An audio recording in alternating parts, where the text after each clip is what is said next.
7th student start करने वाले 4th chapter पानी रे पानी। कहाँ से आता है हमारा पानी और फिर कहाँ चला जाता है हमारा पानी। हमने कभी इस बारे में कुछ सोचा तो नहीं होगा शायद, पर इस बारे में ज़रूर पढ़ा है। भूगोल की किताब पढ़ते समय जल चक्र जैसी बातें हमें बताई जाती है। एक सुंदर सा चित्र भी होता है इस पाठ के साथ। सूरज, समुद्र, बादल, हवा, धरती, फिर बरसात की बूंदें और लो फिर बहती हुई एक नदी और उसके किनारे बसा हुआ हमारा घर, गांव या शहर। चित्र के दूसरे भाग में यही नदी अपने चारों तरफ का पानी लेकर उसी समुद्र में मिलती दिखती है। चित्र में कुछ तीर भी बने होते हैं। समुद्र से उठी भाप बादल बनकर पानी में बदलती है और फिर इन तीरों के सहारे जल की यात्रा एक तरफ से शुरू होकर के समुद्र में वापस मिल जाती है। जल चक्र पूरा हो जाता है तो ही जल चक्र की किताबी बात है। पर अब तो हम सबके घरों में, स्कूल में, माता पिता के कार्यालय में, कारखानों में और खेतों में पानी का कुछ अजीब सा चक्कर सामने आने लगा है। नलों में अब पूरे समय पानी नहीं आता। नल खोलो तो उससे पानी के बदले सू की आवाज़ आने लगी है। पानी आता भी है तो बेवक्त, कभी देर रात को तो कभी बहुत सवेरे। मीठी नींद छोड़कर घर भर की बाल्टियाँ, बर्तन और घड़े भरते फिरो। पानी को लेकर कभी कभी कहीं आपस में तू मैं होने लगती है। रोज़ के इन झगड़े टंटों से बचने के लिए कई घरों में लोग नलों के पाइप में मोटर लगवा लेते हैं। इससे कई घरों का पानी खींचकर एक ही घर में आ जाता है। यह तो अपने आसपास का हक छीनने जैसा काम है, लेकिन मजबूरी मानकर इस काम को मोहल्ले में कोई एक घर कर बैठे तो फिर और कई घर यही करने लगते हैं। पानी की कमी और बढ़ जाती है। शहरों में तो अब कई चीज़ों की तरह पानी भी बिकने लगा है। यह कभी गांव शहर में ही नहीं बल्कि हमारे प्रदेशों की राजधानी और दिल्ली, मुंबई, कोलकाता, चेन्नई और बेंगलुरु जैसे बड़े शहरों में भी लोगों को भयानक कष्ट में डाल देती है। देश के कई हिस्सों में तो अकाल जैसे हालात बन जाते हैं। यह तो ही गर्मी के मौसम की बात है, लेकिन बरसात के मौसम में क्या होता है? लो, सब तरफ पानी ही पानी बहने लगता है। तुम्हारे घर, स्कूल, सड़क, रेल की पटरियों पर पानी भर जाता है। देश के कई भाग बाढ़ में डूब जाते हैं। यह बाढ़ ना गांव को छोड़ती है और ना ही मुंबई जैसे बड़े शहरों को। कुछ दिनों के लिए तो सब कुछ थम जाता है, सब कुछ बह जाता है।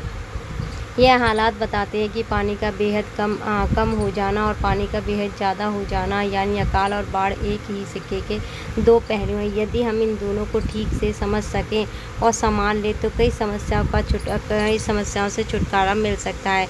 चलो थोड़ी देर के लिए पानी के इस चक्कर को भूल जाएं और याद करें अपनी गुल्लक को। जब भी हमें कोई पैसा देता है, हम खुश होकर दौड़कर उसे झट से अपनी गुल्लक में डाल देते हैं। 1 रुपये, 2 रुपये, 5 रुपये, कभी सिक्के तो कभी छोटे बड़े नोट, सब इसमें धीरे धीरे जमा होते जाते हैं। फिर जब कभी हमें कुछ पैसों की ज़रूरत पड़ती है तो गुल्लक की बचत का उपयोग कर लेते हैं।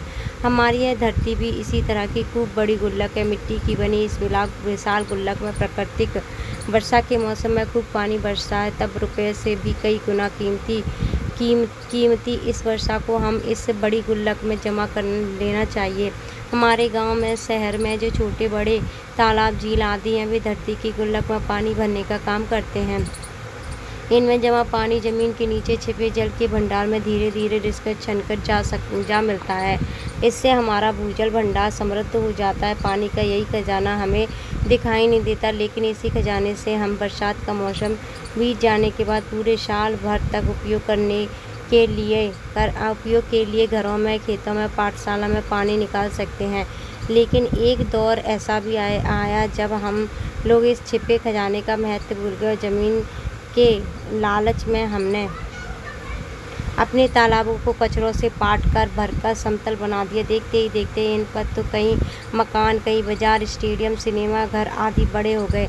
इसी बड़ी गलती की सज़ा अब हम सबको मिल रही है। गर्मी के दिनों में हमारे नल सूख जाते हैं और बरसात के दिनों में हमारी बस्तियाँ पानी में डूबने लगती हैं। इसीलिए यदि हम अकाल और बाढ़ से बचना है तो हमें अपने आसपास के जल स्रोतों की, तालाबों की, नदियों की आदि की रखवाली अच्छे ढंग से करनी पड़ेगी।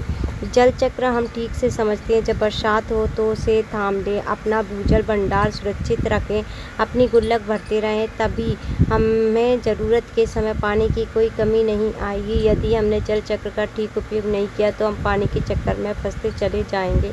अनुपम मिश्रा ने लिखा है। कवि से परिचय देखते हैं। अनुपम मिश्रा एक प्रखर लेखक, संपादक और जाने माने पर्यावरणविद होने के साथ साथ छायाकार भी हैं। पर्यावरण संरक्षण के क्षेत्र में उन्होंने अनेक प्रयोगात्मक कार्य किए हैं। आज भी खरे तालाब उनकी सर्वाधिक चर्चित पुस्तक है। ब्रेन लिपि सहित इसका अनुवाद अनेक भाषाओं में हो चुका है। सांप माते का समाज उनकी एक महत्वपूर्ण पुस्तक है। वे गांधी शांति प्रतिष्ठान से प्रकाशित होने वाली पत्रिका गांधी मार्ग के संस्थापक और संपादक भी थे।